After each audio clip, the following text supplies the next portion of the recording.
ሰላም ውድ የዚህ ቻናል ተከታዮች እንደምን አላችሁ?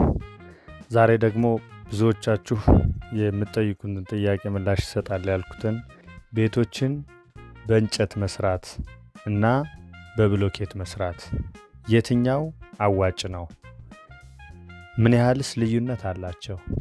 ይህን ያህልስ በብሎኬት መስራት ከባድ ነው ወይ? በዚህ ዝግጅት ቤታችንን በእንጨት መስራት ወይስ በብሎኬት መስራት የትኛው አዋጭ ነው? ከዚህ ቪዲዮ በኋላ መጨረሻ ላይ የምትወስኑት ይሆናል ማለት ነው።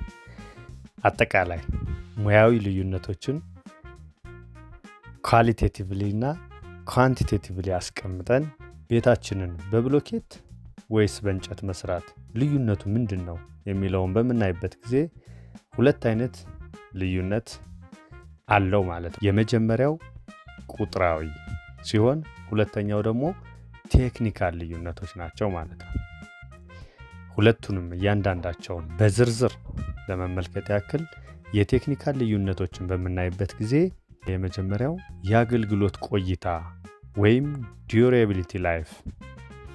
ብሎኬትን ስናይ ረጅም ጊዜ የመቆየት እድል አለው። በእንጨት የተሰራው ደግሞ አጭር ጊዜ ነው ማለት ነው ዱሬብል ላይፉ። ሁለተኛ የግንባታ ወጪን በምንመለከትበት ጊዜ ኮንስትራክሽን ኮስቱ የብሎኬት ከፍተኛ ነው። የጭቃ ወይም በእንጨት የሚሰራው ደግሞ ዝቅተኛ ነው። ሶስተኛ ደረጃ ምቾቱስ እንዴት ነው? ኮምፎርቴቢሊቲውን በምናይበት ጊዜ ብሎኬት ቤት የተሻለ ከእንጨት ቤት ምቹ ነው ማለት ነው። ጥንካሬ ወይም ስትሬንግዙን በምናይበት ጊዜ ኦብቪየስሊ ብሎኬት ቤት ጠንካራ ነው ማለት ነው ከእንጨት ቤት ይልቅ። የእድሳት ጊዜ ወይም ሜንቴናንስ ታይም በምናይበት ጊዜ ብሎኬት ቤት በጣም ዝቅተኛ ነው። ይህን ያህል እድሳት በየጊዜው የሚጠይቅ አይደለም። ጭቃ ቤት በእንጨት እና በጭቃ የተሰራ ቤት ደግሞ በሾርት ታይም ኢንተርቫል እድሳትን የሚፈልግ ነው ማለት ነው። ስለዚህ ብሎኬት ቤት ተመራጭ ነው በዚህኛው አግባብ። በስድስተኛ ደረጃ ድምፅ ማስተጋባትና ደህንነት ኦር ሳውንድ ኤንድ ፕራይቬሲን በምናይበት ጊዜ የብሎኬት ቤት ሞር የተሻለ ነው ማለት ነው። ሰባተኛ ላይ የግንባታ ጊዜ ኦር ኮንስትራክሽን ታይምን በምናይበት ጊዜ ብሎኬት ቤት ረጅም ጊዜ ይወስዳል። በእንጨትና በጭቃ የሚሰራ ደግሞ አጭር ጊዜ ነው የሚወስደው ማለት ነው። ስምንተኛ የሰለጠነ የጉልበት ሰራተኛ ኦር ስኪልድ ሌበር የሚፈልገው የትኛው ነው? ብሎኬት ቤት ኦብቪየስሊ ስኪልድ ሌበር ይፈልጋል ዛን ከጭቃ ቤት ማለት ነው። ከጭቃ ቤት በተለየ መልኩ የጭቃ ቤትን በሚሰራበት ጊዜ ባለሙያ አይፈልግም ማለት ግን አይደለም። በዘጠነኛ ደረጃ የእሳት መከላከል አቅሙ ኦር ፋየር ሬዚስተንሱን በምናይበት ጊዜ ብሎኬት ቤት ሃይሊ ሬዚስተንስ ነው ማለት ነው። በመጨረሻ በዚህ በኳሊቴቲቭ ኦር በቴክኒካል ልዩነቶች ውስጥ ያስቀመጥነው የአየር ሁኔታን መቆጣጠር ኦር ሬዚስተንስ ቱ ዌዘር በምንመለከትበት ጊዜ ብሎኬት ቤት የተሻለ ሬዚስት ያደርጋል ማለት ነው። በእንጨትና በጭቃ ከተሰራ ቤት ይልቅ ብሎኬት ቤት ሬዚስት ቱ ዌዘር ያደርጋል ማለት ነው። ሰው በሁለተኛ ደረጃ የቁጥራዊ መረጃቸውን ነው ማለት ነው የምናይ የብሎኬት ቤትና ጭቃ ቤትን ቁጥራዊ መረጃ። ጭቃ ቤት ምን ያህል ይፈጃል 80 ቅጠል ቆርቆሮ ለመጨረስ? ብሎኬት ቤትስ ምን ያህል ይፈጃል 80 ቅጠል ቆርቆሮ ሰርቶ ለመጨረስ? መጨረሻ ላይ የብር ልዩነቱን እናይና ከላይ ያስቀመጥናቸውን ቴክኒካል ልዩነቶችንም አንድ ላይ በማጣመር የትኛው ቤት የተሻለ ይሆናል የሚለውን እምናይ ይሆናል ማለት ነው።